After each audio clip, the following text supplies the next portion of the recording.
Hello दोस्तों, आप सभी को मेरा नमस्कार और मैं अंकित शुक्ला एक बार पुनः आप सभी लोगों का स्वागत करता हूं आपके अपने चैनल स्टडी विद अंकित में। तो अब हम लोगों का पेपर क्या है, बहुत पास में आ गया है, तो इसलिए तैयारी अच्छे से करते रहिए, ज़्यादा से ज़्यादा रिवीजन करिए और ज़्यादा से ज़्यादा प्रैक्टिस करते रहिएगा। ठीक, तो इसीलिए मैं एक बार फिर से इस क्लास को स्टार्ट कर रहा हूँ और आज मैं PYQs करवाऊँगा। ठीक है, जो प्रीवियस ईयर में क्वेश्चंस पूछे गए हैं उसी को मैं करवाऊँगा। तो 2-3 साल के मैं पेपर लेकर आया हूँ, देखते हैं जितना हो पाएगा ज़्यादा से ज़्यादा मैं कराने की कोशिश करूँगा। ठीक, और बाकी सब्जेक्ट का भी आप लोग अच्छे से प्रिपरेशन करते रहिएगा। ठीक है, तो सबसे पहले अगर आप लोगों ने अभी तक इस चैनल को लाइक नहीं किया है तो चैनल को लाइक कर दीजिए, सब्सक्राइब कर लीजिए चैनल को, इस सेशन को लाइक कर लीजिए और ज़्यादा से ज़्यादा लोगों में शेयर कर दीजिए, जिससे ज़्यादा से ज़्यादा लोग इस सेशन से जुड़ सकें, क्योंकि ये सेशन आपके लिए बहुत ही इम्पॉर्टेंट होने वाला है। और इसमें आप प्रीवियस ईयर के क्वेश्चंस को देखकर आपको ये पता चल जाएगा कि किस तरह के क्वेश्चन पिछले सालों में पूछे गए हैं और जो आपके एग्ज़ाम होने वाले हैं उसमें किस तरह के क्वेश्चन पूछे जा सकते हैं और आपकी तैयारी किस लेवल तक पहुंच गई है और कितनी तैयारी आपको और करनी अभी बाकी है। ठीक, तो इन सब चीज़ों को देखते हुए ये सेशन आपके लिए बहुत ही इम्पोर्टेंट होने वाला है। ठीक, तो जल्दी से जल्दी इस सेशन को लाइक, सब्सक्राइब और शेयर करिए। उसके बाद बढ़ते हैं सीधे क्वेश्चन की तरफ।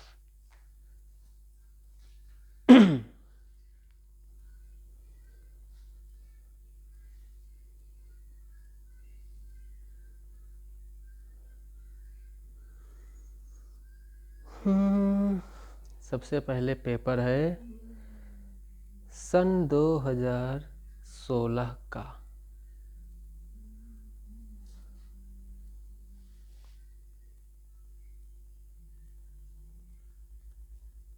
ऑब्जेक्टिव में पूछे गए क्वेश्चन मैं यहाँ पर लिख रहा हूँ, देखिएगा। 4-5 क्वेश्चन जो ऑब्जेक्टिव वाले हैं सबसे पहले उनको देखिए, मैं लिख रहा हूँ। ठीक, पहला क्वेश्चन देखिए, बहुत ही आसान था। क्या था पहला क्वेश्चन?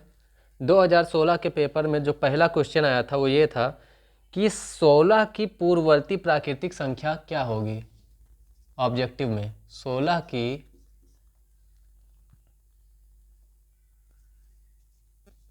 पूर्ववर्ती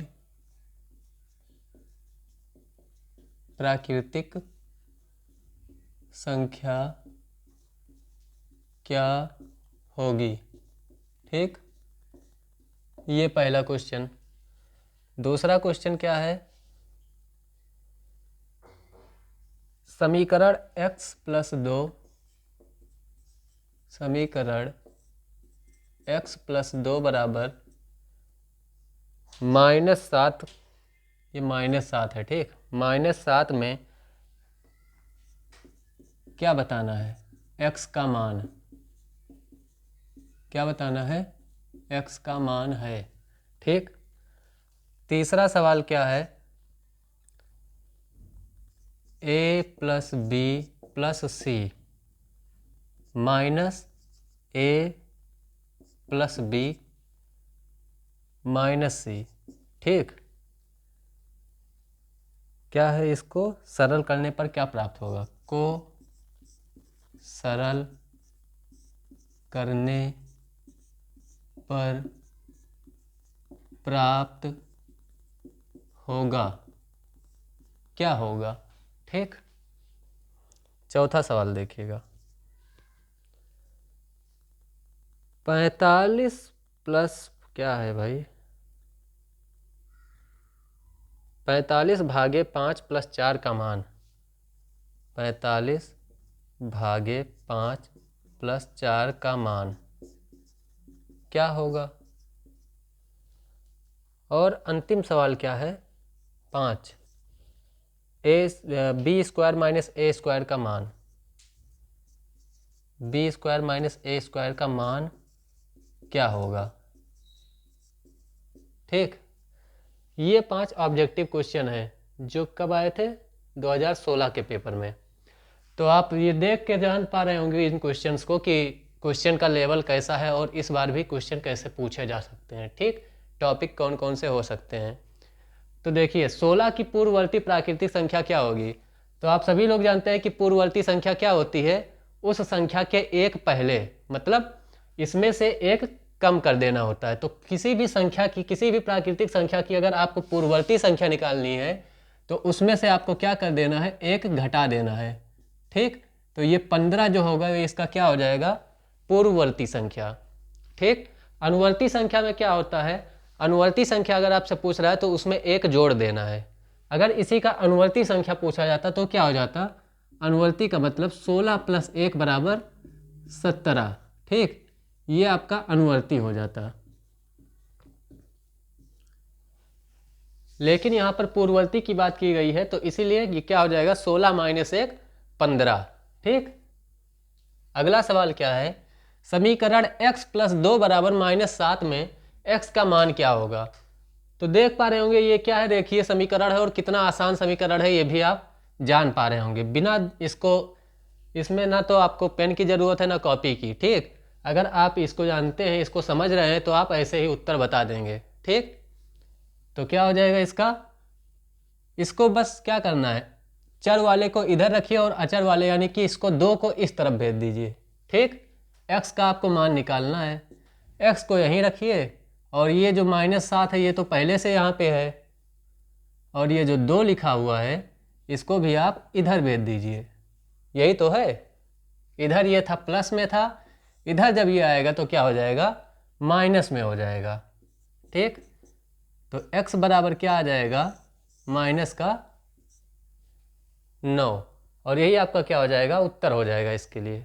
ठीक है, अगला सवाल क्या है, अगला सवाल है a + b + c माइनस, फिर ब्रैकेट में है a + b - c। ठीक, तो हमने आप लोगों को क्या बताया था, क्या बताया था कि अगर ब्रैकेट के बाहर माइनस का साइन है तो ब्रैकेट जब ओपन करेंगे तो क्या होगा, सब का साइन बदल जाएगा। जब मैं ये पढ़ा रहा था टॉपिक तो हमने बताया था ना कि अगर ब्रैकेट के बाहर माइनस का साइन है तो ब्रैकेट ओपन होने के बाद क्या होगा, साइन चेंज हो जाएगा सबका। तो ये a जो है ये प्लस का था तो ये हो जाएगा माइनस का, ये b भी प्लस का था तो ये हो जाएगा माइनस का, और ये c माइनस का था तो ये क्या हो जाएगा अब प्लस का। अब ये प्लस का a है, ये माइनस का a है, कट गया। ये प्लस का b है, ये माइनस का b है, कट गया। ये प्लस का c है, ये प्लस का c है, तो जब दोनों प्लस के हैं तो क्या हो जाएंगे, जुड़ जाएंगे, और वो क्या आ जाएगा 2c, क्या आ जाएगा 2c, और यही 2c इसका क्या हो जाएगा, आंसर हो जाएगा। ठीक, अगला सवाल क्या है, 45 को भाग करना है 5 से और उसमें 4 जोड़ना है। 45 भागे 5 + 4। अब आप जानते हैं बॉडमास का जो रूल होता है, नियम होता है, वो यह होता है। ठीक, 45 भागे 5 + 4 लिखा हुआ है। पहले क्या करते हैं, भाग करते हैं, फिर गुणा करते हैं, उसके बाद जोड़ते हैं, तब घटाते हैं। यहाँ पर भाग और जोड़ना है केवल, तो इसमें सबसे पहले क्या करेंगे, भाग करेंगे हम। ठीक, बॉड मास के हिसाब से क्या करेंगे हम, यहाँ पर और तो कुछ ब्रैकेट ब्रैकेट तो है नहीं, केवल भाग और जोड़ है, तो हम सबसे पहले क्या करेंगे, भाग करेंगे। तो 5 9 क्या हो जाएगा 45, क्या हो जाएगा 5 9 45, और ये प्लस का 4 ऐसे आ जाएगा। ठीक, अब इस दोनों को हम क्या करेंगे, अब जोड़ देंगे, और ये जो 13 आएगा यही इसका उत्तर हो जाएगा। ठीक, ये देखिए इसमें आपको कुछ करना ही नहीं है, तो सिंपल आइडेंटिटी है। क्या है, सर्वा वो क्या था भाई, समीकरण, और क्या था उसको क्या बोलते हैं, सर्वसमीका। तो ये क्या है, सर्वसमीका है। ठीक है, तो सर्वसमीका जो थी क्या थी, a + b का होल स्क्वायर, a - b का होल स्क्वायर, a² - b², यही सब तो था। a + b का होल क्यूब, a - b का whole cube, a³ + b³, a³ - b³। ठीक, तो हमने आप लोगों को उसी समय बोला था कि इनको याद कर लीजिएगा, इन पे बेस 2 नंबर में भी क्वेश्चन पूछा जाता है और ऑब्जेक्टिव में तो पूछ ही लेता है। ठीक, वो तो उसके मोड पे है। ठीक, तो देखिए क्या लिखा हुआ है, b² - a², यानी कि ये सीधा सीधा क्या है, a² - b² वाला है। ठीक, यहाँ पे a की जगह पे b कर दिया है और b की जगह पे a कर दिया है। ठीक, तो a² - b² का क्या होता है, तो a² - b² जो होता है वो बराबर होता है किसके, एक ब्रैकेट में आपका हो जाता है ए प्लस बी और दूसरे में हो जाता है ए माइनस बी, यही तो होता है। बस आपको यहाँ पे इतना सा ध्यान रखना है कि यहाँ पे ए की जगह पे क्या है, बी है, यहाँ पे ए की जगह क्या है, बी। तो ये क्या हो जाएगा, एक ब्रैकेट में आपका आ जाएगा बी प्लस ए और दूसरे में आपका क्या आ जाएगा, बी माइनस ए। तो ये थे 5 ऑब्जेक्टिव 2016 में पूछे गए। ठीक, यहाँ तक कोई दिक्कत, उम्मीद है नहीं होगी।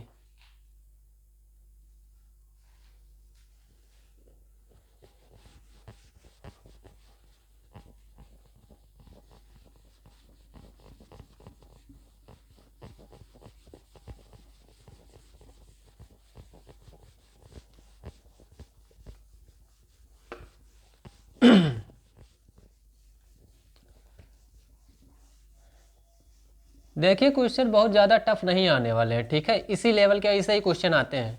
अब ऑब्जेक्टिव में 5 क्वेश्चन इस तरह के आएंगे तो किसका नहीं सही होगा, सब लोगों का सही हो जाएगा। ठीक, तो 5 नंबर आपके ऐसे ही पक्के हो जाएंगे, है ना। इसमें तो गलत जाने के बहुत कम ही चांस होते हैं।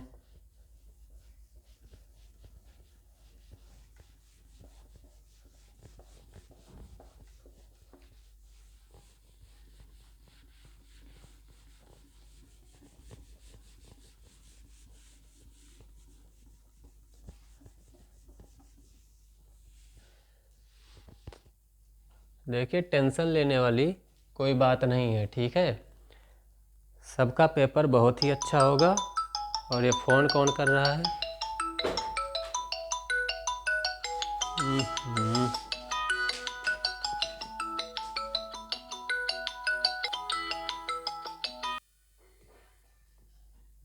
हाँ तो देखते हैं अगला क्वेश्चन क्या है। अगला सवाल है,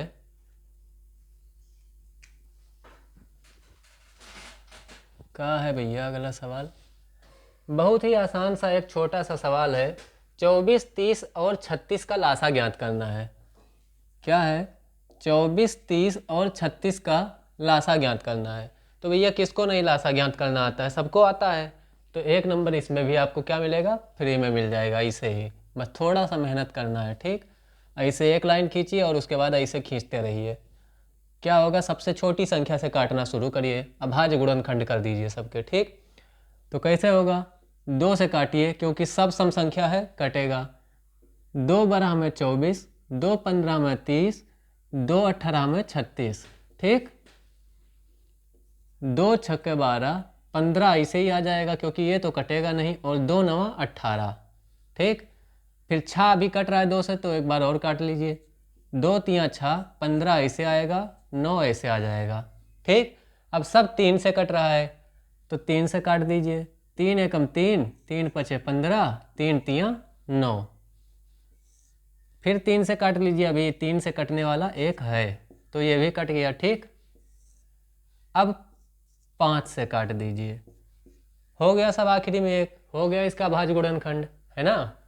अब क्या करना है आपको, जिससे आपने काटा है जो ये अभाज्य गुणनखंड है, इनको क्या करिए, लिख लीजिए।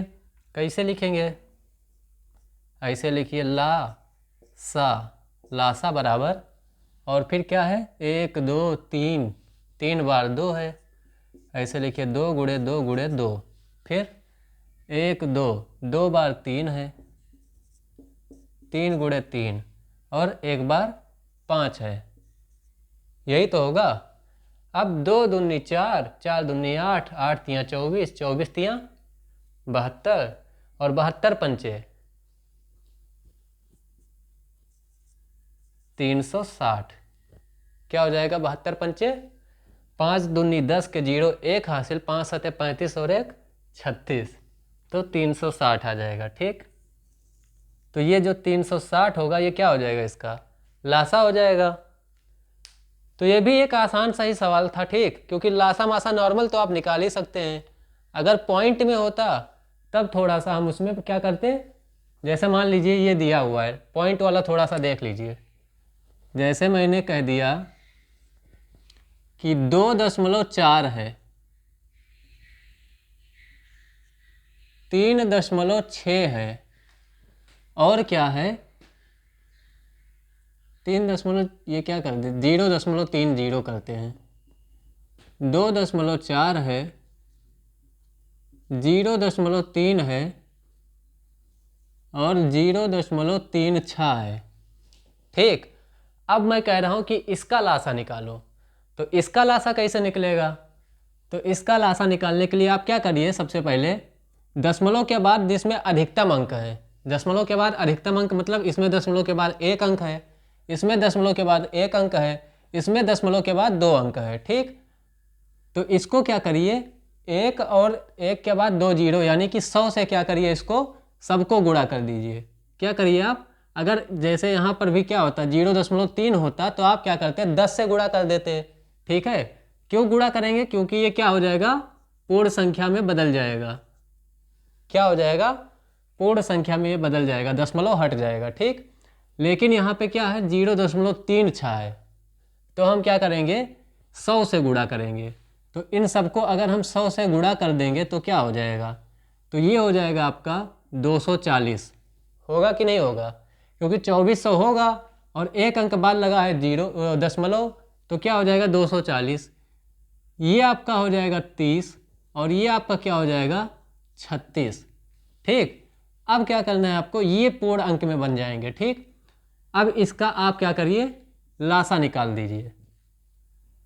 अब इसका लासा निकालने पे जो आएगा उसको क्या करिए, यहाँ पे आपने 100 से गुणा किया था, जो लासा इसका निकल के आए उस लासा को क्या करिए आप 100 से वापस से भाग कर दीजिए, क्योंकि यहाँ पे आपने गुणा करके इसमें बदला।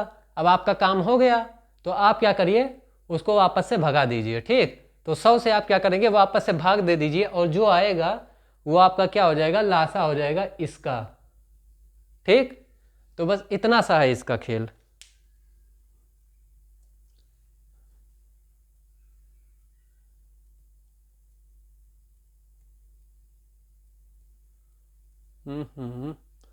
अगर नहीं आया होगा तो बताइएगा, मैं अगली क्लास में इसको निकाल के भी दिखा दूंगा। अभी मैं क्वेश्चन ज़्यादा लाया हूँ ना, तो इसीलिए आगे बढ़ रहा हूँ।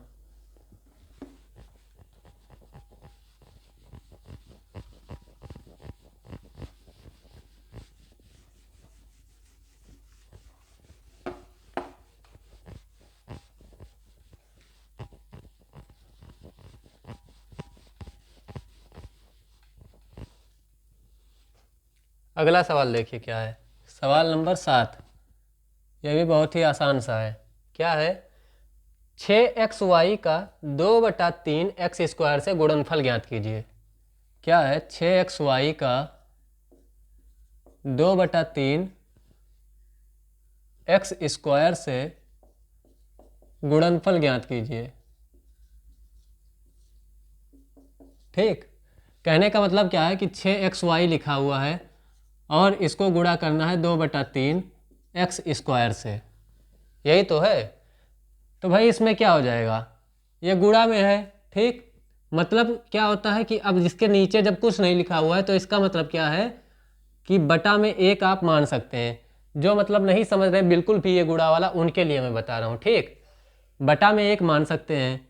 तो ये क्या होता है, गुणा में क्या होता है, जब भिन्न का गुणा होता है तो अंश अंश का गुणा होता है और हर हर का गुणा होता है। ठीक, और उससे पहले जो कट रहा हो उसको आप काट लीजिए। तो देखिए 3 एकम 3 और ये ऊपर है अंश में, तो ये इससे कटेगा, तो 3 दूनी क्या हो जाएगा 6 हो जाएगा। होगा कि नहीं होगा, 3 एकम 3 और 3 दूनी 6, तो ये कट गया 6, 2 बचा। ठीक, अब 2 का 2 से गुणा हो जाएगा। ठीक, 2 का क्या होगा 2 से गुणा हो जाएगा, तो 2 दूनी हो गया 4। ठीक, अब x का x स्क्वायर से जब गुणा होगा तब क्या होगा, तो x का जब x स्क्वायर से गुणा होगा तो क्या हो जाएगा, घातें जुड़ जाएंगी। ठीक, घातें क्या हो जाएंगी, जुड़ जाएंगी। अब यहाँ पे इसका घात कुछ नहीं है, तो इसका मतलब इसका घात कितना है 1 है, और 1 और 2 कितना हो जाएगा 3। ठीक, तो x का घात 3 हो जाएगा और ये जो y लिखा है ये ऐसे लिख जाएगा। ठीक, तो क्या हो जाएगा 4x³ y, और यही इसका क्या हो जाएगा छोटा सा उत्तर हो जाएगा।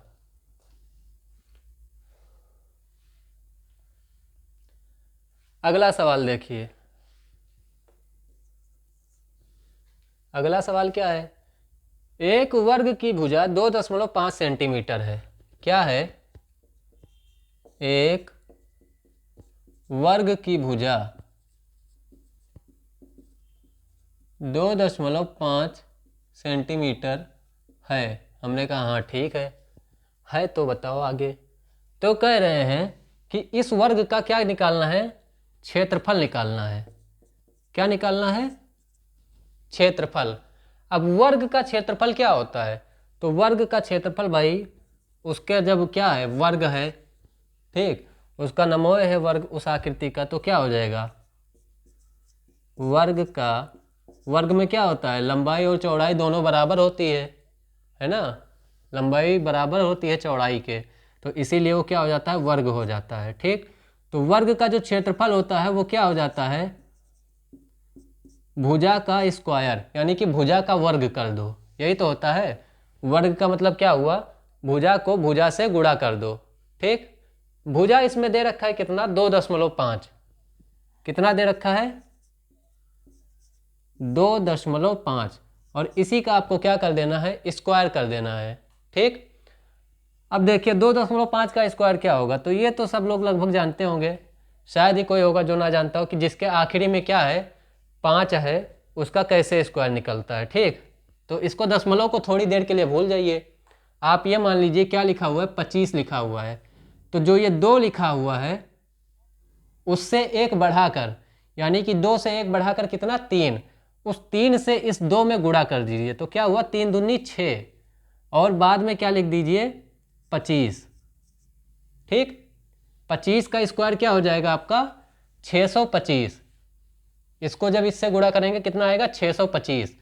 अब यहाँ पे दशमलव लगा था, अब जब स्क्वायर निकाल रहे हैं तो ये दशमलव क्या हो जाएगा, 2.5 को हमने किससे गुणा किया, 2.5 से, तो स्क्वायर में यही तो हुआ। तो एक अंक बाद दशमलव लगा था, तो एक अंक इसका और एक अंक इसका, दोनों का मिलकर कितना हो गया, 2 अंक, तो हम 2 अंक बाद दशमलव लगा देंगे। ठीक, तो कितना आ गया इसका क्षेत्रफल, 6.25 सेंटीमीटर स्क्वायर। ठीक है, कितना आ गया, ये तो मैं स्क्वायर निकालने का तरीका बताया हूँ, बाकी आप डायरेक्ट भी गुणा कर सकते हैं। ये तो बता दिए हैं कि मान लीजिए टाइम कम है या आप पेन नहीं उठाना चाह रहे हैं, तो आप ऐसे भी ओरली मतलब करके इसको लगा सकते हैं। ठीक, तो 6.25 सेंटीमीटर स्क्वायर इसका आंसर हो जाएगा।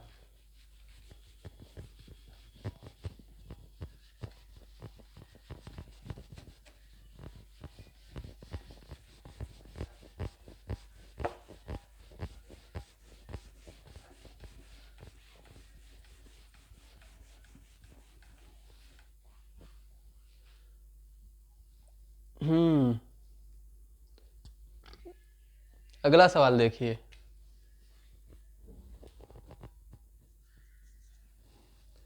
ABC तथा MNP, ABC तथा MNP दो सर्वांगसम त्रिभुज हैं। हमने कहा हाँ है, तो अच्छी बात है। फिर क्या है, यदि त्रिभुज ABC में, यदि त्रिभुज ABC में एंगल A बराबर 50 अंश,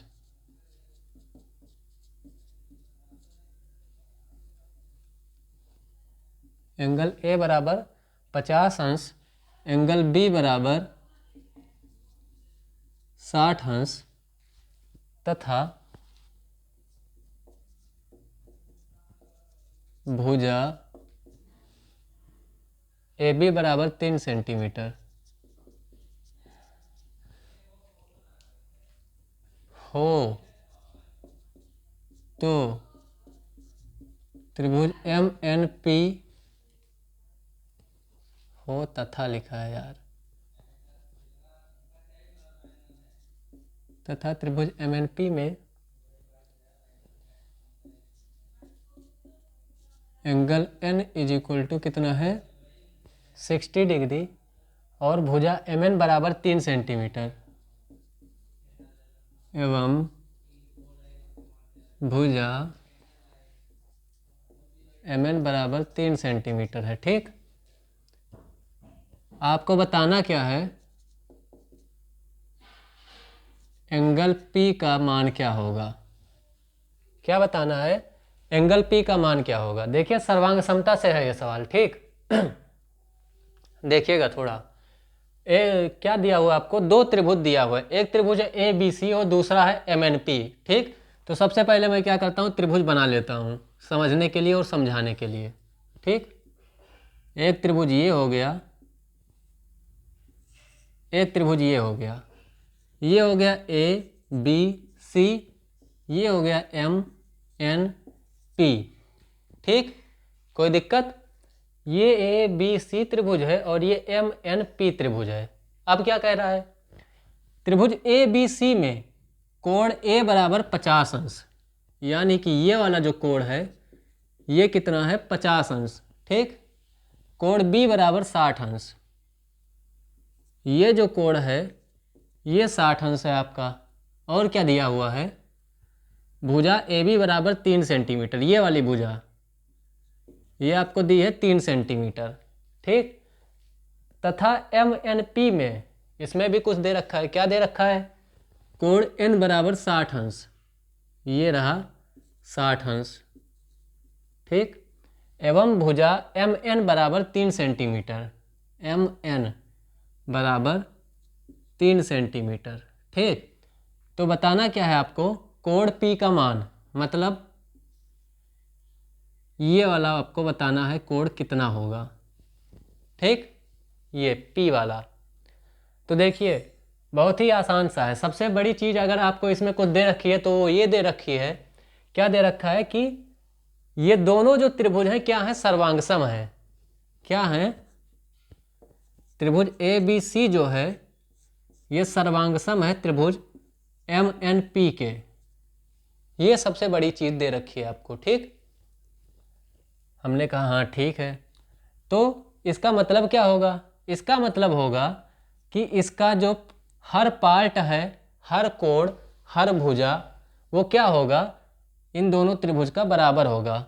एंगल A जो है एंगल M के बराबर, एंगल B जो है एंगल N के बराबर, एंगल C जो है एंगल P के बराबर, और AB भुजा बराबर होगी MN के, BC भुजा बराबर होगी NP के, और AC भुजा बराबर होगी MP के। यही तो है, यही तो होता है भाई। अगर दोनों त्रिभुज क्या है, सर्वांगसम है, तो इसका मतलब क्या है कि उनके जो प्रत्येक पार्ट हैं वो क्या होंगे, एक दूसरे के बराबर होंगे। ठीक, जो संगत भुजाएं हैं, जो संगत कोण हैं वो क्या होंगे, बराबर होंगे। तो देखिए अब इसमें आपको कोण P पता करना है, और आप जान पा रहे हैं कि ये जो कोण P है ये किसके बराबर होगा, कोण C के बराबर होगा। ठीक, किसके बराबर होगा, कोण C के बराबर होगा। कैसे भाई कोण C के बराबर होगा, कोण A के बराबर क्यों नहीं होगा, इसलिए नहीं होगा क्योंकि आपको यहाँ पे क्या दे रखा है, देखिए कोण B बराबर 60 अंश दे रखा है। ठीक, कोण N बराबर इसमें आपको 60 अंश दे रखा है, AB बराबर आपको 3 सेंटीमीटर दे रखा है, MN बराबर आपको 3 सेंटीमीटर दे रखा है।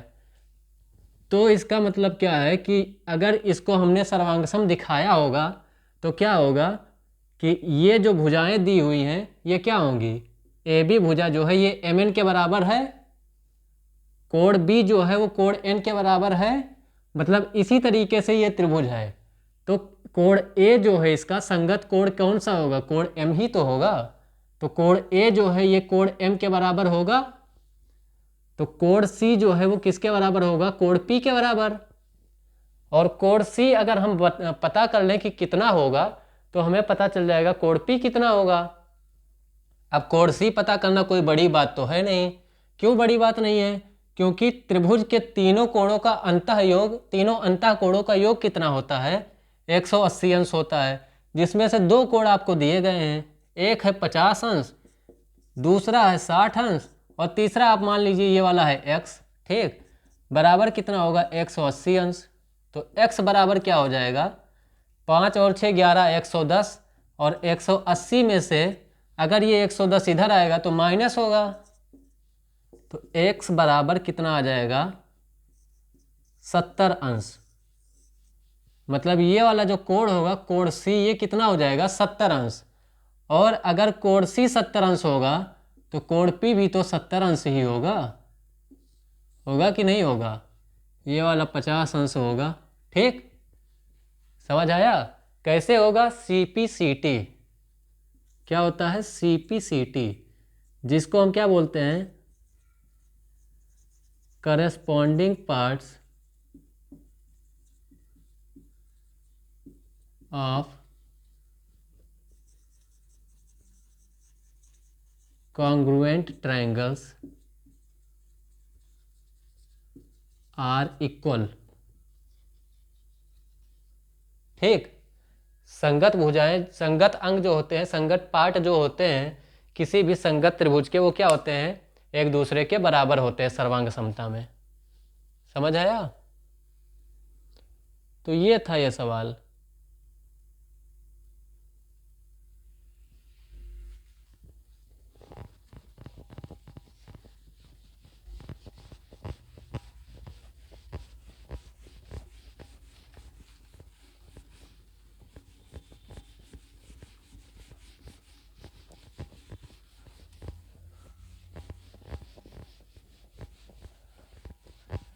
देखिए, सर्वांग समता और समरूपता वाले जो सवाल होते हैं ना, इसमें लिखना कम होता है, बस इसमें आपको क्या होता है, थोड़ा सा दिमाग चलाना रहता है। आंसर आप वैसे ही बता सकते हैं। ठीक है, लिखने वाला इसमें बहुत कम होता है। देखिए अगला सवाल क्या है। यदि एक विषम संख्या 2x प्लस 1 है, यदि एक विषम संख्या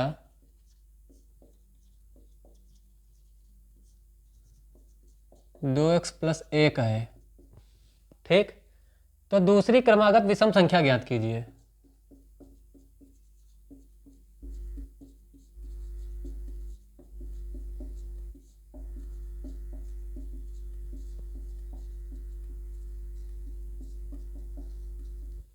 क्या है? यदि एक संख्या 2x प्लस 1 है तो दूसरी क्रमागत विषम संख्या ज्ञात कीजिए। तो विषम संख्या क्या होता है? जैसे 3 है, 3 में हम कितना जोड़ेंगे कि दूसरी क्रमागत विषम संख्या मिलेगी? तो जब 3 में हम 2 जोड़ेंगे तभी तो उसमें क्या मिलेगा? दूसरी संख्या मिलेगी 5। ऐसा तो है नहीं कि 3 के बाद 4 आता है तो 4 क्या हो जाएगा? विषम हो जाएगा। क्यों नहीं होगा? क्योंकि 4 भाई सम संख्या है, तो 4 कैसे विषम हो जाएगा?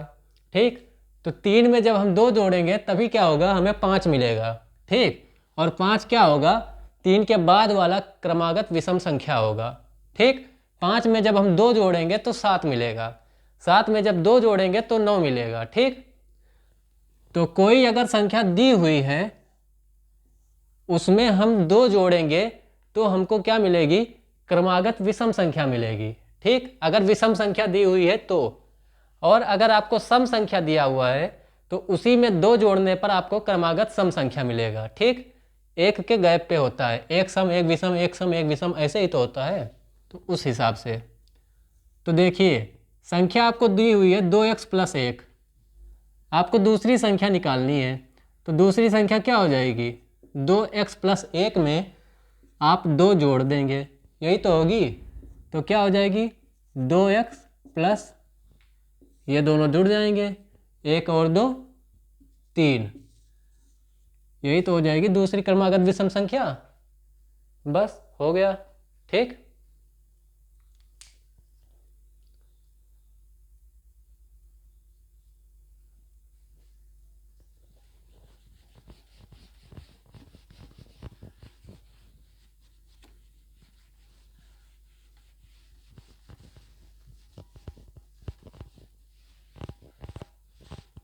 अगला सवाल 1000 रुपये के लिए।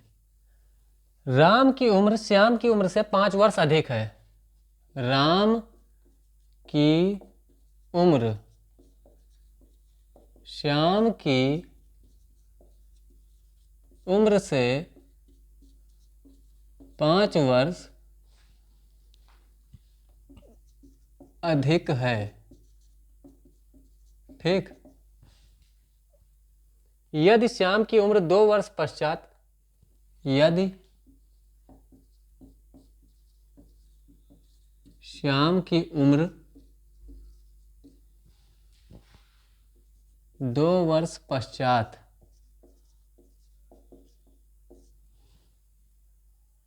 30 वर्ष होगी,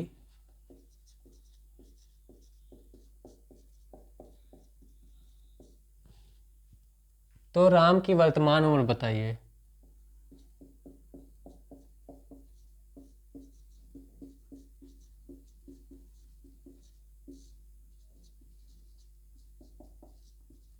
सवाल देखिए कितना अच्छा सवाल है। राम की उम्र श्याम की उम्र से 5 वर्ष अधिक है। ठीक, किसकी उम्र से अधिक है? श्याम की उम्र से।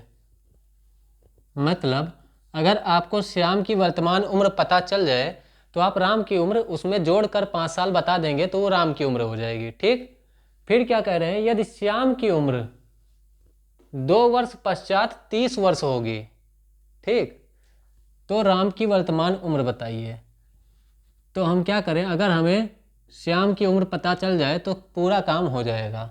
ठीक, तो माना श्याम की वर्तमान उम्र बराबर कितना हो गया? x वर्ष हो गया। ठीक, तो राम की वर्तमान उम्र बराबर, तो राम का क्या होगा? इनसे 5 वर्ष अधिक है, x + 5 हो गया। यही तो है, राम की उम्र श्याम की उम्र से 5 वर्ष अधिक है तो x + 5 हो गया। अब यदि श्याम की उम्र 2 वर्ष पश्चात, तो 2 वर्ष पश्चात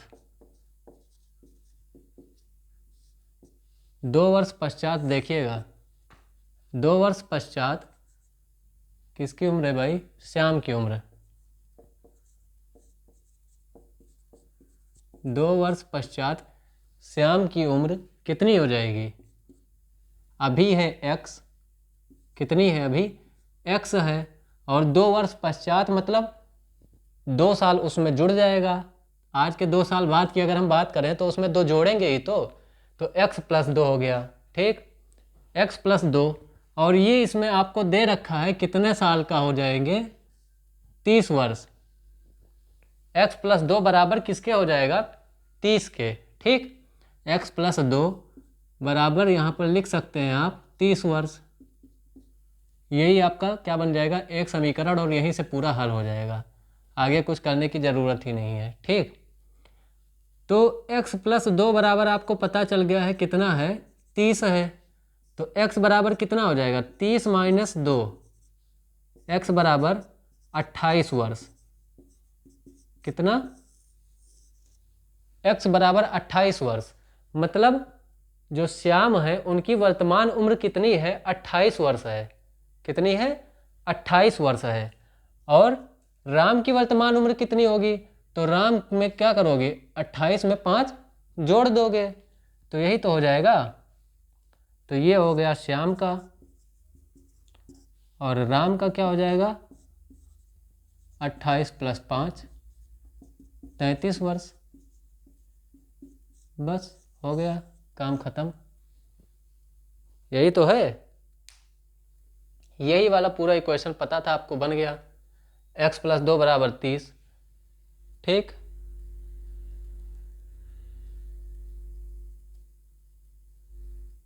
तो ऐसे ही छोटे छोटे सवाल हैं।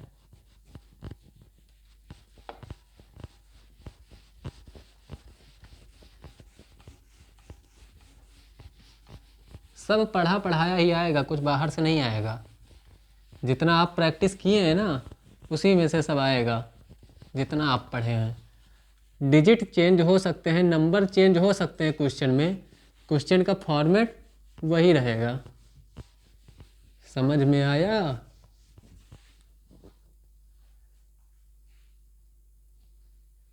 अगला सवाल देखिए। अगला सवाल है, ये मुझसे किसी ने पूछा था शायद।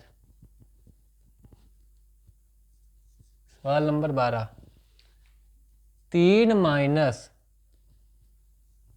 फिर 3, फिर माइनस, फिर 3 माइनस,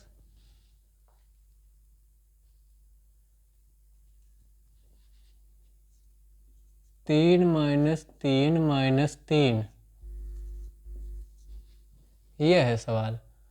और इसके ऊपर क्या है, लाइन कोष्ठक, रेखा कोष्ठक है, ठीक। ये सवाल है, इसको आपको सरल करना है, तो कैसे करेंगे?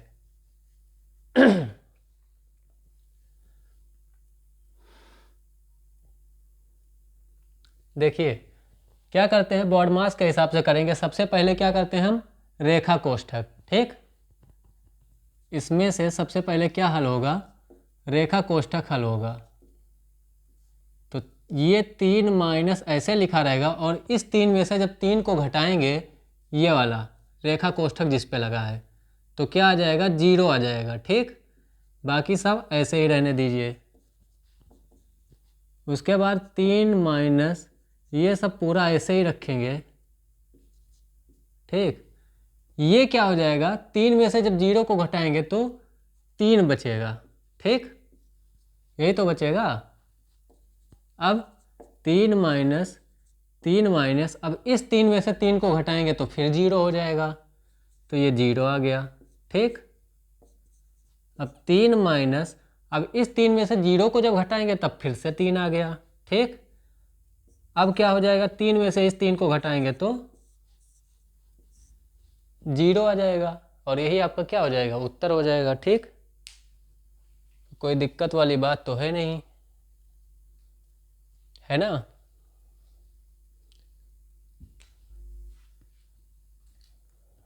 ठीक है। अगला सवाल देखिएगा। अगला सवाल क्या है, क्या है, दो क्रमागत सम संख्याओं का योगफल 30 है, उन संख्याओं को ज्ञात कीजिए।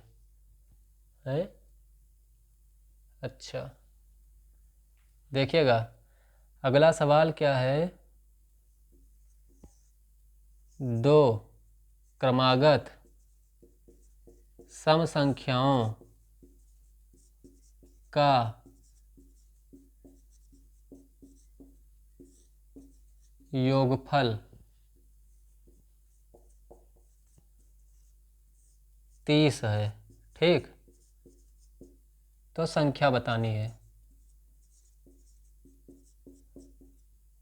संख्याएं क्या होंगी, क्या है, दो क्रमागत सम संख्याएं हैं जिनका योगफल क्या है, 30 है। तो हमने आपको एक बार बताया था कि अगर आपको दो क्रमागत सम संख्याएं माननी है तो आप कैसे मानेंगे।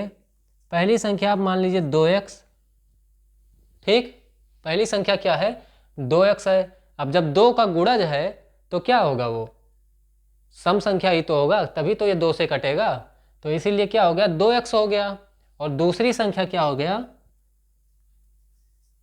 2x प्लस 2, क्योंकि अभी थोड़ी देर पहले हमने क्या बताया था कि कोई संख्या अगर आपको दी हुई है और उसमें जब आप 2 जोड़ेंगे, अगर सम संख्या दी हुई है और सम संख्या में आप क्या करेंगे, 2 जोड़ेंगे, तब आपको क्रमागत दूसरी सम संख्या मिलेगी, ठीक। अगर विषम संख्या दी होगी और उसमें जब 2 जोड़ेंगे तब आपको क्रमागत विषम संख्या मिलेगी। तो यहाँ पे 2x क्या है, सम संख्या हो गई, और 2x में जब आप 2 जोड़ेंगे तो दूसरी सम संख्या मिलेगी, ठीक। इतना हो गया। तो आपको क्या करना है, इन दोनों का आपको पता है कि योग कितना है, तो वो 30 है।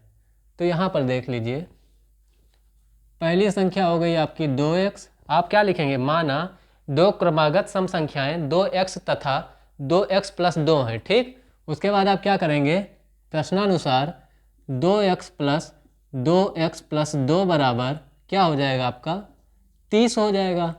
यही तो है, इन दोनों का क्या है, जो योग है वो 30 है, ठीक। तो आप इसको क्या करेंगे, हल कर देंगे। अब ये भी 2x है, ये भी 2x है, सजातीय पद है तो दोनों जुड़ जाएंगे, ठीक।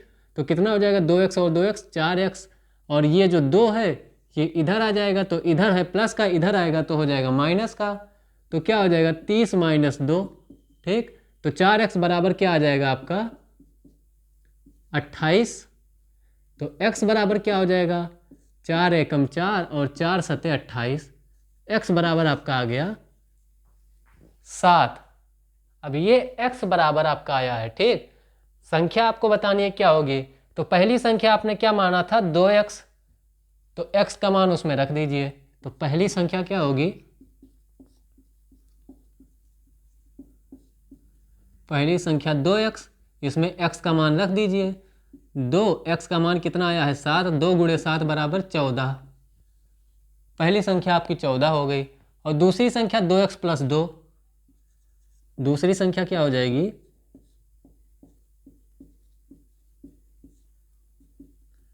2x प्लस 2 माना है, और ये कितनी हो जाएगी 14 प्लस 2 16।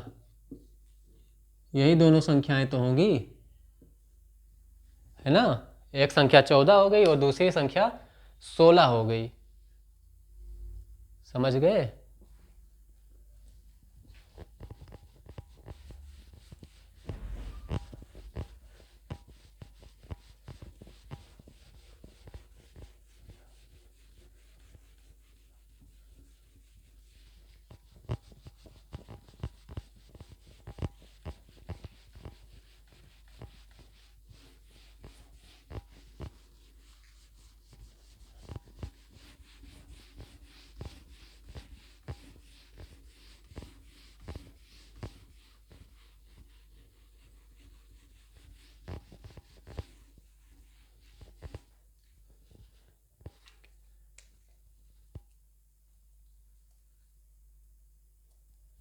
अगला सवाल देखिए, वह छोटी से छोटी संख्या ज्ञात कीजिए, वह छोटी से छोटी संख्या ज्ञात कीजिए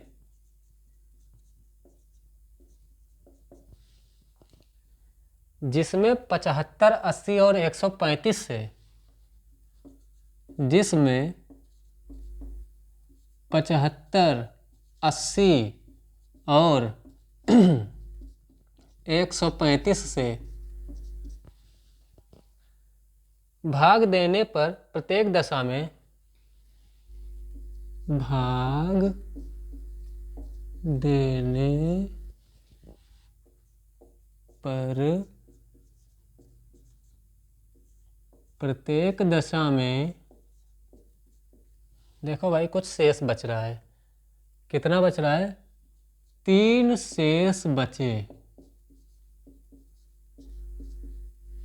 सवाल समझ गए क्या है, वह छोटी से छोटी संख्या ज्ञात कीजिए जिसमें 75, 80 और 135, इन तीनों में से किसी भी संख्या से अगर हम उस संख्या में भाग करें तो क्या बचे 3 बच जाए शेष के रूप में, ठीक। ये 3 बच जाया करे, ठीक। तो आपको क्या निकालना है, छोटी से छोटी संख्या। हमने कहा था जब आपको इस तरह का सवाल कहीं भी दिखे तो आप क्या करिए, इन तीनों का लघुत्तम निकाल दीजिए। 75, 80 और 135 का आप सबसे पहले एलसीएम निकालिए, ठीक। निकालते हैं। 75 ऐसे ही आ जाएगा, 2 40वां 80, 135 ऐसे ही आएगा, ठीक। फिर 75 ऐसे आएगा, 2 20वां 40, 135 ऐसे आ जाएगा। फिर 2 से काटते हैं, 2 10वां 20, 135 ऐसे आ गया। फिर 2 से काटते हैं, 2 पंचे 10, 135 फिर वैसे आ गया। फिर 7 5 12, 1 3 4 5 9, 3 से काटते हैं, 25 3 75, 5 ऐसे आ गया। 3 चौक 12 और 1 15, 3 पचे 15। फिर 3 से काटिए, 25 ऐसे आएगा, 5 ऐसे आएगा, 3 15वां 45। फिर 3 से काटिए, 25 ऐसे आएगा, 5 ऐसे आएगा, 3 पचे 15। यहाँ तक मामला पहुँच गया। अब 5 से काटिए, 5 पचे 25, 5 एकम 5, 5 एकम 5। फिर 5 से काटिए, स्वाहा, ठीक। सब कट गए। लासा इसका कितना आया, लासा देख लेते हैं कितना है। तो 2 2 4, 4 बार तो 2 है, फिर 3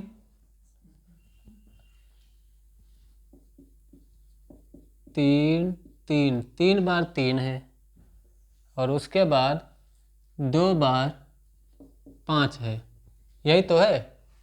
ठीक, इन सबको गुणा करते हैं। 2 दूनी 4 दूनी 8 दूनी 16 3 48, नहीं 16 तक ही रखते हैं। 2 दूनी 4 दूनी 8 दूनी 16, 5 बचे 25, 25 3 75, 75, 16 गुणे 9 गुणे 75।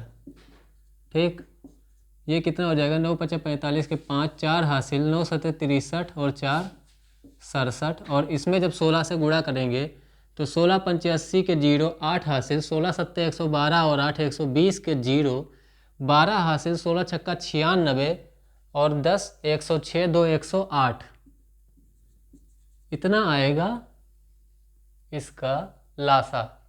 ठीक, इसका एलसीएम इतना आ गया। अब ये तो वो संख्या होगी जो इसका एलसीएम होगा, वो क्या होगा कि इसमें से अगर हम किसी भी संख्या से भाग देंगे तो ये क्या होगा? पूरी तरीके से कट जाएगा। क्या होगा? ये पूरे तरीके से कट जाएगा। ठीक, लेकिन आपको क्या करना है? 3 बचाना है शेष के रूप में। क्या करना है? 3 बचा लेना है। तो 3 बचाने के लिए आप क्या करेंगे? इसमें 3 जोड़ देंगे। क्या करेंगे? इसमें 3 जोड़ देंगे। जब जोड़ देंगे तो वही तो बच जाएगा। तो 10803 ये हो जाएगा इसका उत्तर। ठीक, जो शेष बच रहा है उसी शेष को आप इसके लासा में जोड़ दीजिए और यही आपका क्या हो जाएगा? आंसर हो जाएगा। समझ आया? तो ये था ये छोटा सा सवाल। ठीक, अगला सवाल है त्रिभुज से। देखते हैं त्रिभुज का क्या है।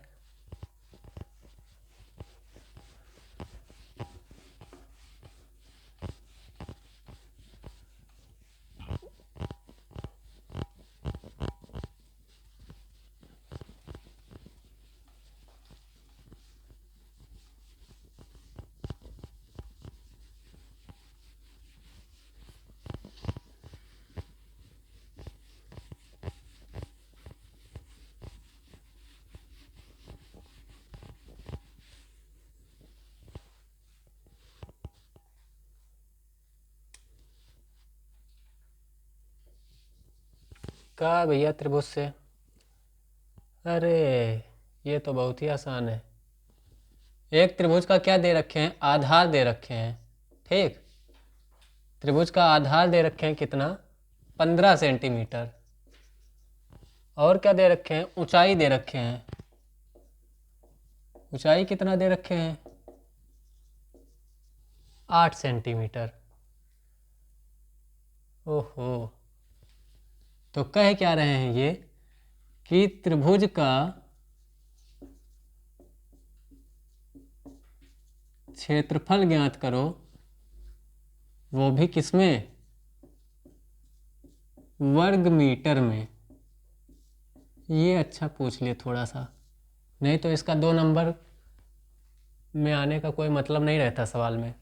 ठीक, तो क्या करना है? त्रिभुज का क्षेत्रफल बताना है, लेकिन किसमें? वर्ग मीटर में बताना है। ठीक, आपको यूनिट देखिए सब दे रखी है सेंटीमीटर में, आपको बताना है क्षेत्रफल मीटर में। तो आप क्या करिए? सबसे पहले इसको मीटर में कन्वर्ट कर लीजिए। ठीक, या फिर क्षेत्रफल निकालने के बाद में भी आप क्या कर सकते हैं? उसको मीटर में कन्वर्ट कर सकते हैं। तो अगर हम इसको मीटर में कन्वर्ट करते हैं तो कितना हो जाएगा? तो 15/100 बराबर कितना हो जाएगा? 0.15 मीटर। ठीक, 8 को अगर हम कन्वर्ट करेंगे तो कितना हो जाएगा? 8/100, यानी कि 0.08 मीटर। भाई 1 मीटर में 100 सेंटीमीटर होता है। यही तो होता है। तो मीटर से सेंटीमीटर में कन्वर्ट करने के लिए 100 से हम गुणा करते हैं, और सेंटीमीटर से जब मीटर में कन्वर्ट करना है तो 100 से हम क्या करेंगे, भाग कर देंगे, बस काम खत्म। ठीक, बाकी क्या है, त्रिभुज का क्षेत्रफल निकालना है अब आपको। तो त्रिभुज के क्षेत्रफल का एक छोटा सा सूत्र होता है। वो सूत्र क्या होता है, 1/2 गुणे आधार गुणे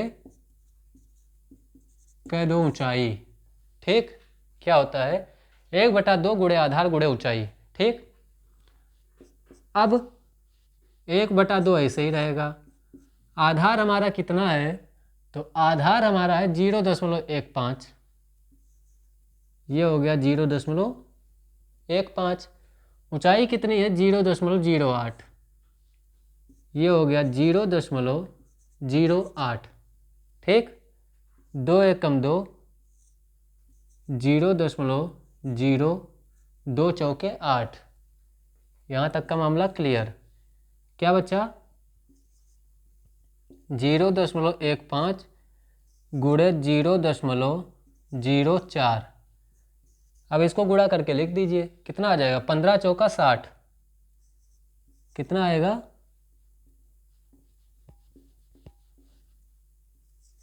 15 चौका 60। और कितने अंक बाद दशमलव लगेगा, तो 2 अंक बाद ये है, 2 अंक बाद ये है, यानी कि कुल 4 अंक बाद दशमलव लगना है।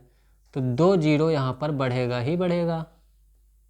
तो 0.0060 मीटर स्क्वायर इसका क्षेत्रफल होगा, वर्ग मीटर में। ठीक, समझ गए।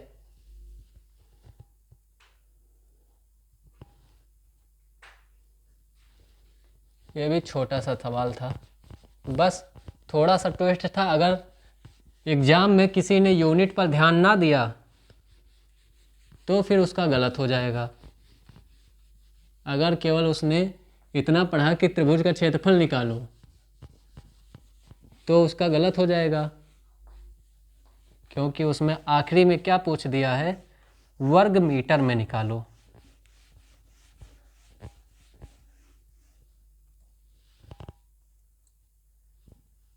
नहीं तो फिर मोए मोए हो जाएगा, है ना।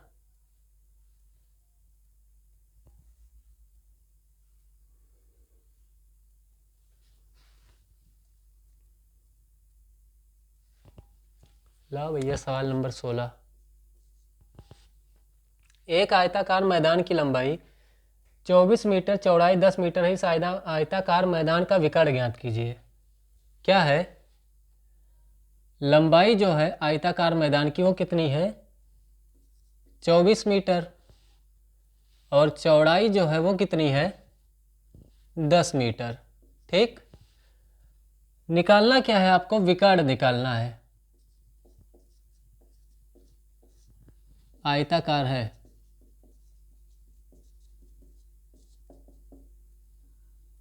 विकर्ण आपको निकालना है। ठीक, तो विकर्ण का एक सूत्र होता है, क्या होता है, विकर्ण बराबर किसका विकर्ण, आयत का। आयत का विकर्ण बराबर अंडर रूट में L square plus B square, लंबाई का स्क्वायर प्लस चौड़ाई का स्क्वायर, ये होता है आयत का विकर्ण। अब मान लो एग्जाम में पहुँचे और सूत्र आप भूल गए, तब क्या होगा, तो कहोगे अब क्या करें भैया, ये तो गड़बड़ हो गया। तो देखिए आयत क्या होता है, ऐसे कुछ होता है आयत। ठीक, ये इसका L होता है यानी कि लंबाई, और ये इसका B यानी कि चौड़ाई है। ठीक, इसमें कहाँ है विकर्ण, तो विकर्ण ये है आपका, ये जो तिरछे है। ठीक, यही तो है विकर्ण। आपसे पूछ क्या रहा है, इसी का माप पूछ रहा है। मान लीजिए विकर्ण क्या है, D है। ठीक, यही आपसे पूछ रहा है। तो आप जानते हैं ये जो आयत है इसकी कुछ प्रॉपर्टी होती है। तो वो प्रॉपर्टी क्या होती है, पहला तो ये कि ये क्या होता है, 90 अंश का होता है।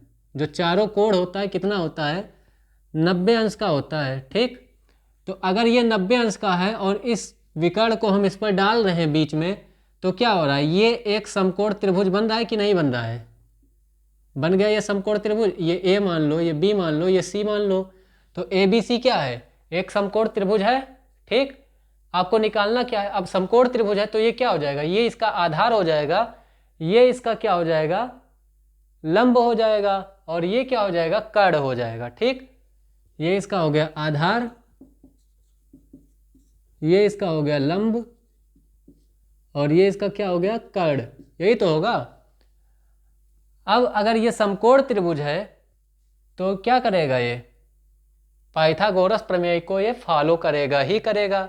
और पाइथागोरस प्रमेय होता क्या है?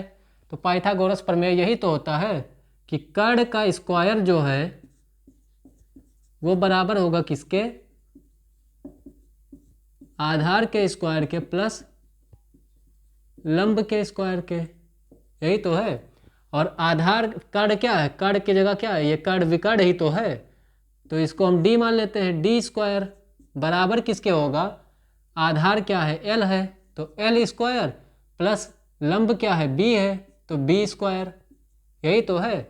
अब हमें ये क्या पता चल रहा है? विकर्ण का स्क्वायर पता चल रहा है, हमें निकालना है विकर्ण। तो यहाँ से स्क्वायर हटा देंगे, और जब यहाँ से स्क्वायर हटेगा तो यहाँ पर क्या लग जाएगा? स्क्वायर रूट लग जाएगा। ठीक, तो आगे आपका इसका जो माप है वो पता चल गया। तो यही ये क्या बन गया? एक फॉर्मूला बन गया। ठीक, समझ गए? इसी तरह अगर स्क्वायर का है तो उसमें भी क्या होता है? वैसे तो a√2 होता है, पर उसको भी आप अगर नहीं आता है ध्यान में या नहीं याद हो रहा है तो इस तरह से निकाल सकते हैं। ठीक, ज़रूरत पड़ने पर। तो देखिए L square plus B square. अब एल की जगह इसमें दे रखा है आपको 24, 24 का स्क्वायर प्लस बी आपको दे रखा है 10, 10 का स्क्वायर अंडर रूट में है कर दिया। 24 का स्क्वायर क्या होता है? 576। 10 का स्क्वायर क्या होता है? 100 अंडर रूट में। 576 में 100 जोड़ेंगे कितना हो जाएगा? 676। बिल्कुल, है ना?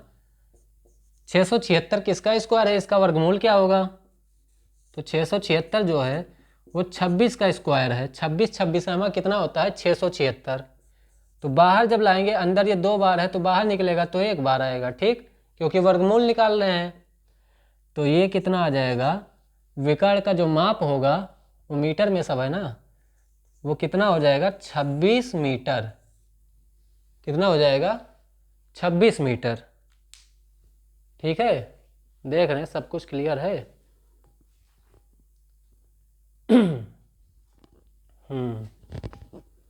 तो यहाँ तक कोई भाई दिक्कत उक्कत तो नहीं है, क्योंकि ये 2016 का पेपर है। और देख रहे हैं पेपर कितना अच्छा आया है ना, मज़ा आ रहा होगा क्वेश्चन करने में, है ना? कह दो ना।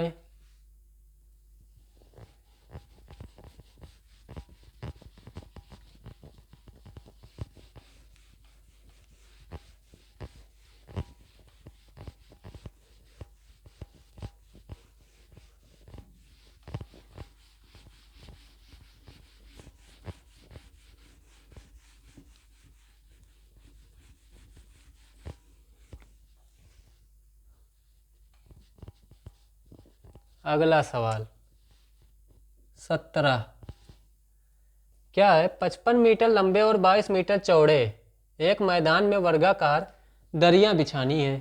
क्या है? 55 मीटर लंबे और क्या है? 22 मीटर चौड़े एक मैदान में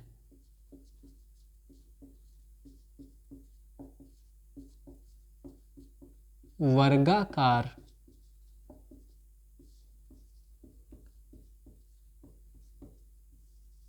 दरियां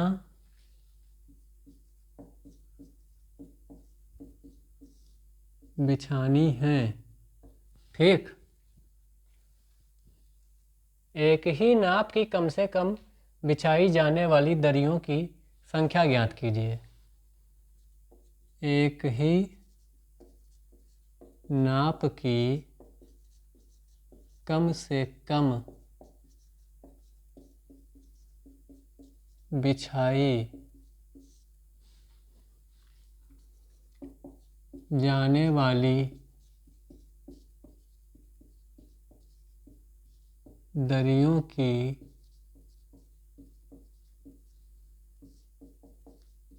संख्या ज्ञात कीजिए। ठीक, क्या है, 55 मीटर लंबा और 22 मीटर चौड़ा एक मैदान है। ठीक, उसमें क्या करना है, उस मैदान में वर्गाकार दरियां बिछानी है। दरी, मैट कह सकते हैं। ठीक, वर्गाकार दरियां बिछानी है।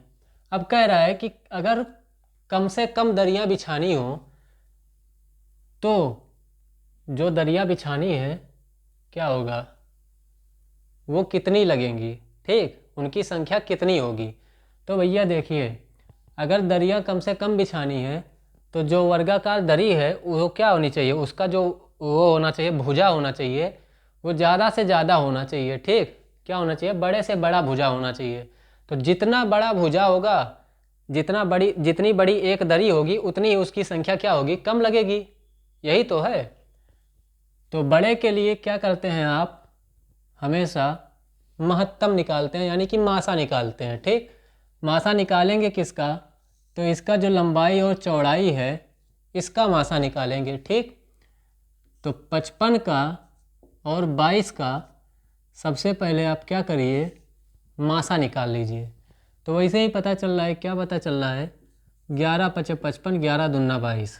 ठीक, यही इसका क्या होगा, मासा होगा, क्योंकि दोनों कटना चाहिए एक ही अंक से, और ऐसा कोई है नहीं इसके अतिरिक्त कि इन दोनों को काट सके। ठीक, क्योंकि ये दोनों ही क्या हैं, अब अभाज्य संख्याएं हैं।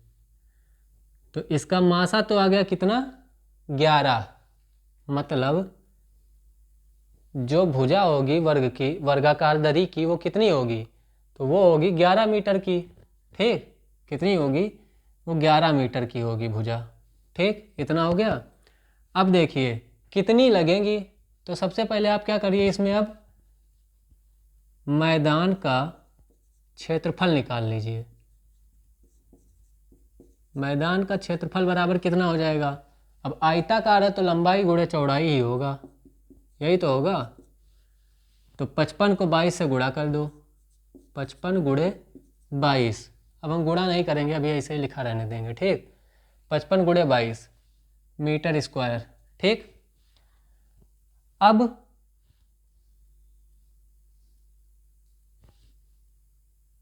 वर्गाकार दरी, भाई दरी लिख जाओ, वर्गाकार दरी का क्षेत्रफल, वो भी एक वर्गाकार दरी का क्षेत्रफल बराबर क्या हो जाएगा, तो दरी क्या है, वर्गाकार में है, वर्गाकार में है, इसका मतलब क्या हुआ, इसका क्षेत्रफल भुजा गुणे भुजा या फिर भुजा स्क्वायर कह सकते हैं। ठीक, यही तो होगा। तो इसका क्षेत्रफल क्या हो जाएगा, भुजा कितना है, मासा जो निकला है कितना निकला है, 11 मीटर। ठीक, तो 11 गुणे 11 मीटर स्क्वायर। अब दरियों की संख्या क्या हो जाएगी, तो दरियों की संख्या बराबर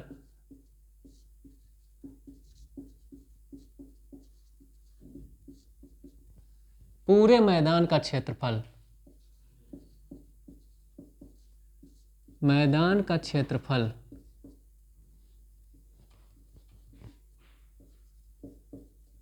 बटे में क्या होगा, एक दरी का क्षेत्रफल। देखिए जब ये वर्गाकार दरी बिछाना, रूम में अगर फर्श लगा हुआ तो उस पर टाइल लगवाना, ये सब जब सवाल आएंगे तो ये समझ जाएगा कि वहाँ पे क्या निकालना है, आपको मासा निकालना है। ठीक, और उसके बाद में जिस पर ये टाइल लगाना है, बिछाना है या फिर दरी बिछाना है, उसका क्या करेंगे आप, क्षेत्रफल निकालेंगे, और जो एक वर्गाकार टाइल या दरी आएगा उसका आप क्षेत्रफल निकाल लेंगे। ठीक, और उस एक दरी का क्षेत्रफल या एक टाइल का क्षेत्रफल जो होगा उससे जो उसका कुल क्षेत्रफल होगा मैदान का या फर्श का, जो भी दे सकता है सवाल में, उसको भाग दे देंगे। ठीक, और भाग देने पे जो आएगा वही क्या हो जाएगा, उसकी संख्या हो जाएगी। ठीक, तो मैदान का क्षेत्रफल कितना है, 55 गुणे 22, ये हो गया 55 गुणे 22। एक दरी का क्षेत्रफल कितना है, 11 गुणे 11, ये हो गया 11 गुणे 11। इसलिए हमने नहीं गुणा किया था क्योंकि अभी काटना है। ठीक, तो 11 एकम 11, 11 पचे 55, 11 एकम 11, 11 दूना 22, कितना आ गया 10। मतलब 10 दरी लगेगी इसको क्या करने में, पूरे मैदान को कवर करने में। ठीक, अगर वर्गाकार में है तो है बस यही है। क्या है, छोटा सा क्वेश्चन है, छोटा सा सवाल है, एक बार लगा डाला तो लाइफ झिंका लाला, है ना।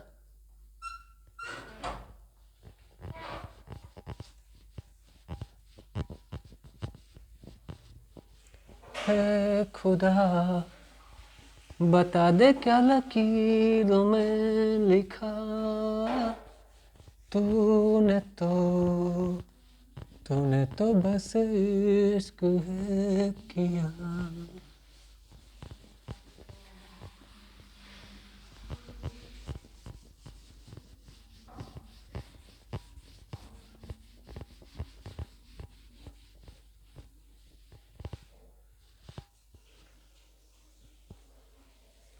भैया एक तो सवाल है आखिरी वाला जो इस पेपर में आया हुआ है, वो क्या है, रचना करने वाला है। क्या है, रचना करने वाला है। अब रचना इस पर समझा दे रहे हैं वैसे कि किस तरह से होगा। ठीक है, देखिए कह रहा है ABC त्रिभुज की रचना करना है। त्रिभुज ABC की रचना कीजिए। ठीक, जिसमें AB बराबर 5 सेंटीमीटर, एंगल A बराबर 55 अंश, राधे राधे, एंगल B बराबर 45 अंश।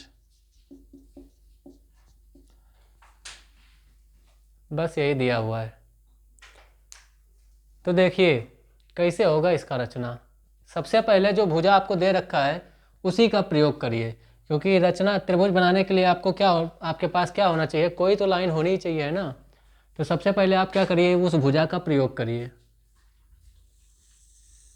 ये हमने खींचा AB, कितने सेंटीमीटर का, 5 सेंटीमीटर का। ठीक, पटरी से नाप के 5 सेंटीमीटर का एक लाइन खींच लीजिए AB। ठीक, चाय बनाओ।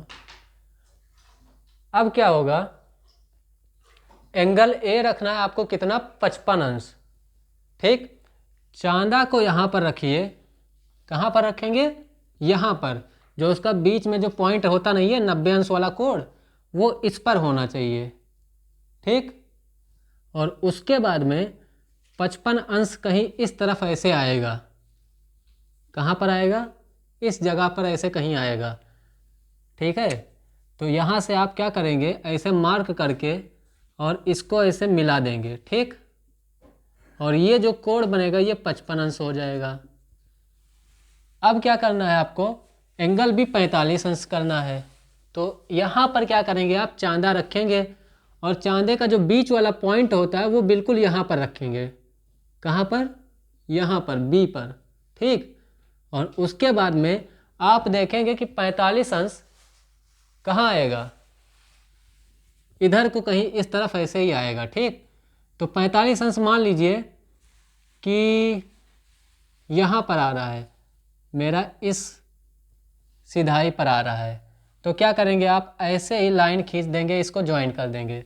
और मान लीजिए अगर ये लाइन छोटी पड़ रही है तो बाद में इसको ऐसे बढ़ा देंगे। ठीक, और ये जो त्रिभुज बनेगा, ये वाला कोण आपका कितना हो जाएगा, 45 अंश। और ये जो त्रिभुज बनेगा ये क्या हो जाएगा, त्रिभुज ABC, जो आपसे इसमें रचना करने के लिए कहा गया है। ठीक, तो बस इतना सा खेल है इस रचना का। देखिए जो ये 4-5 साल के पेपर है ना, अगर आप इन पेपर को अच्छे से कर लेते हैं, अगर आपको इसमें हर टाइप के क्वेश्चन पता हैं, तो मुझे नहीं लगता है कि आपके कोई भी क्वेश्चन फंसेंगे। सारे के सारे क्वेश्चन आपके आराम से सॉल्व हो जाएंगे।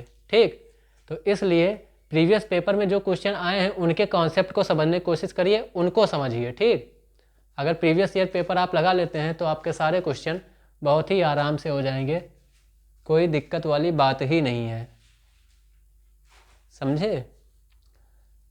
तो ये था 2016 का पेपर, और आज का ये क्लास मैं यहीं पर समाप्त करता हूँ। ठीक है, अगर आप लोगों ने अभी तक इस सेशन को लाइक ना किया हो तो लाइक कर दीजिए, जाते जाते एक बार फिर से शेयर कर दीजिएगा। और कल मैं 2017 का पेपर लेके आऊँगा, शायद उसको सॉल्व कराऊँगा। अगर आप लोगों को किसी और चैप्टर से इस मैथ में किसी और चैप्टर का क्लास चाहिए तो आप कमेंट कर दीजिएगा, मैं वो वाली क्लास भी लगा दूँगा। ठीक, दोबारा से एक बार वो टॉपिक उस चैप्टर को मैं पढ़ा दूँगा। और अगर 3 घंटे की मैराथन चाहिए तो आप बता दीजिएगा कमेंट करके, 3 घंटे की मैराथन भी आपको दे देंगे।